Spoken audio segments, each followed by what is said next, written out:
경기도 안양시 호계동. 이곳 의원 사무실에서 호계동 주민들과 이야기를 나누고 있는 국중현 도의원을 만났습니다.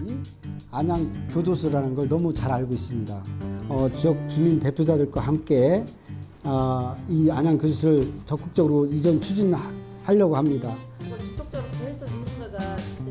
뭔가 무거운 내용이 오고 가는 간담회. 안양 교도소는 그 안양시 발전을 저해하면 물론 또 안양시 교도소 인근 주변 주민들의 재산적 피해와 정신적 피해가 막대합니다. 바로 이제 아파트 주택자단지가 있는 바로 옆에 그런 시설이 있다는 것은 사실 그렇게 누구나 반겨하는 것은 아니거든요. 1963년에 지어진 우리나라에서 가장 오래된 교정시설인 안양교도소. 처음 들어설 때와 달리 지금은 아파트와 학교에 둘러싸여 있어 안양 발전의 걸림돌이 되고 있는데요. 그 600m 이내에 학교가 7개나 있어요. 처음 교도소가 생길 때와는 너무 달라진 주변 환경. 학교 환경 개선을 위해서라도 교도소를 이전해야 한다는 목소리가 높습니다. 우리 인센티브를 좀 줘서 이제 안양시 교도소가 들어선 지 56년이나 지났습니다. 그래서 안양시 교도소 건축물 자체에도 너무 노후화되어 있어서 새로 지어야 할 형편입니다. 이런 안양시 발전과 안양시 교도소 안의 건축물의 노화를 봤을 때 지금이라도 빨리 이전 계획을 세우고 이전이 확정되어야 차후에 안양시 발전은 물론 교도소 재소자들 인권까지 해결할 수 있다고 저는 생각합니다. 사실 그 지역을 지나다닐 때 어른도 기분이 느낌이 조금 그렇거든요. 안양에도 지금 안양 시민들의 오랜 수건 사업인 안양교도소 이전 문제. 국중현 의원은 도의회에서도 이 문제를 강하게 꼬집었는데요.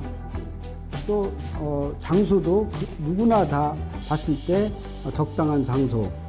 교도소 인근 200m 이내에는 3개, 600m 안에는 7개가 넘는 초, 중, 고등학교가 있어 건강하고 활기찬 교육이 어려운 것은 물론 재수자들의 재판, 병원 진료 등을 이유로 교도소를 오가는 긴급 차량들로 인해 어린 학생들의 안전까지 위협받고 있습니다.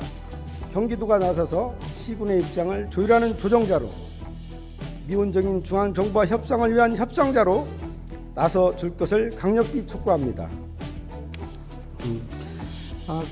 사실 이를 위한 해결책으로 지난 2014년 교도소의 재개발 허가가 났지만 5년째 첫 삽도 뜨지 못하고 있는 상황입니다. 주민들은 재건축이 아닌 교도소 이전을 주장하고 있기 때문인데요. 누수와 균열로 붕괴 위험이 있지만 재건축도 이전도 진행되지 못한 채 지역의 애물단지가 되어버린 안양교도소. 그렇죠. 그때죠. 안양시 수건사업 1위입니다. 이런 수건사업을 경기 도의원으로서 한번 강력히 추진해 나가 보려고 생각하고 있습니다. 그런 일들을 하기 위해서는 안양시 주민들의 그 동의를 얻기 위해서 서명을 받아서 법무부나 기획재정부에 제출하려고 합니다. 그리고 이런 간담회를 통해서 그런 그 안양시 주민들의 의식을 더욱 고조시켜서 안양시 교도소를 이번 기회에 꼭 이전시키도록 노력하겠습니다.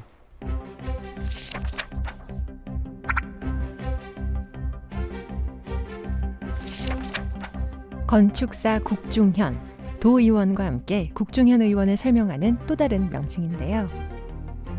수원에 있는 도의회로 가지 않는 날에는 늘 이곳 사무실로 출근하는 국중현 의원.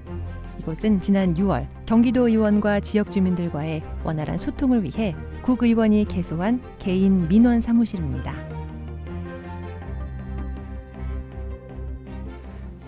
제가 그 경기 도의원으로서 정치는 소통이라고 생각하고 있습니다. 그래서 지역 주민들과 소통하기 위해서 이렇게 민원 상담소를 마련하게 됐습니다. 한 달 평균 30건씩 발생하는 지역 문제들, 인접 지역 간의 갈등 조정, 시군과 중앙정부와의 연결고리 역할을 해야 하는 도의원으로서 지역민들의 이야기를 잘 듣고 접수하는 장소가 필요하다고 생각한 건데요. 오전 시간 교도소 이전과 관련한 간담회를 마치자 이번에는 인근 지역 재개발과 관련해 주민들이 국중현 의원을 찾았습니다. 빨리 해야 있는데 그동안에 저희가 피해가 많이 오고 있습니다. 제가 그 전화가 오면은 항상 이 민원실에서 만나자고 제가 먼저 얘기를 합니다. 민원실에서 만나면 이야기가 편하고 또 또 다른 오해도 많이 없습니다. 그래서 민원실에서 만나서 얘기하는 게 가장 그 효율적이지 않나 이렇게 생각합니다. 현재 안양 융창지구, 덕현지구, 호원지구 등에서 한꺼번에 진행되고 있는 재개발 공사. 그와 관련한 인근 주민들의 불편과 고통이 이만저만이 아니라고 하는데요. 재개발 재건축으로 인한 그 미세먼지 발생으로 인해 피해를 입고 또 소음으로 인해서 휴식을 충분히 취하지 못한다. 이런 민원들이 가장 주를 이루고 있습니다. 미세먼지 때문에 저희들이 병원을 다녀야 되는 그런 상황에 있어도 누구한테 하소연을 할 수가 없어요. 먼지 알레르기가 있는 사람들에게는요, 이게 치명적이에요. 그렇죠. 예, 그렇죠. 이제 그런 분들에 대해서는 특별히 어떤 보상을 할 수 있도록 저희들이 얘기를 합니다. 주민도 배려를 해야 되고 시공사도 배려하는 부분이 있어야 되기 때문에 주민들도 또 거기에 따른 주민들과 소통하고 그들의 불편을 어떻게든 해결해 주는 것. 쉽지 않은 일이지만 도의원인 그가 가야 하는 길이기도 합니다. 개인 사생활 민원도 혹시 있고요. 또 자기 재산에 대한 문제도 있고 또 이 지역 발전 문제도 있고 그분들의 하나하나 말씀을 제가 다 들어주고 또 해결할 수 있는 거는 최대한 해결해주고 하는 게 정치인의 자세라고 생각하고요.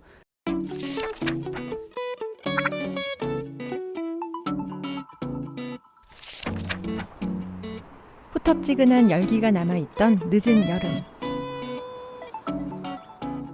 이렇게 참석해 주시는 게 어려운 일인데도 불구하고 항상 그랬듯이 안전이란 두 글자를 염두해 주시기 바랍니다.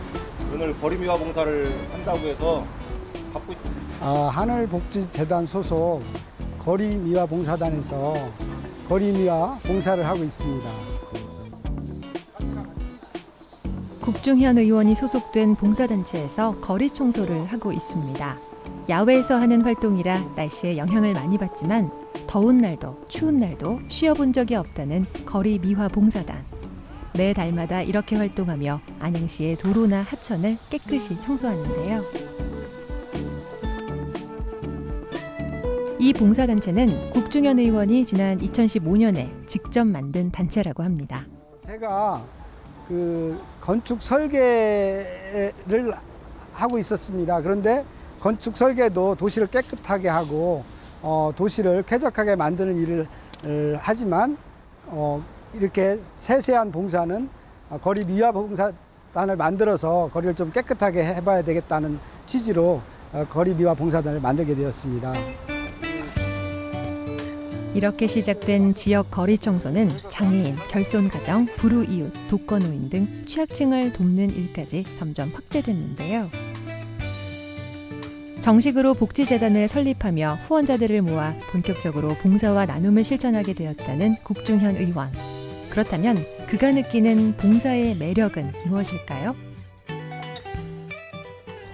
이렇게 거리를 깨끗하게 휴지를 줍고 또 거리에 어떤 시설물을 또 고치고 또 시민들이 생활할 수 있는 쾌적한 환경을 만들었을 때 정말 내 집을 청소한 것처럼 마음이 깨끗하고 보람을 느끼고 있습니다.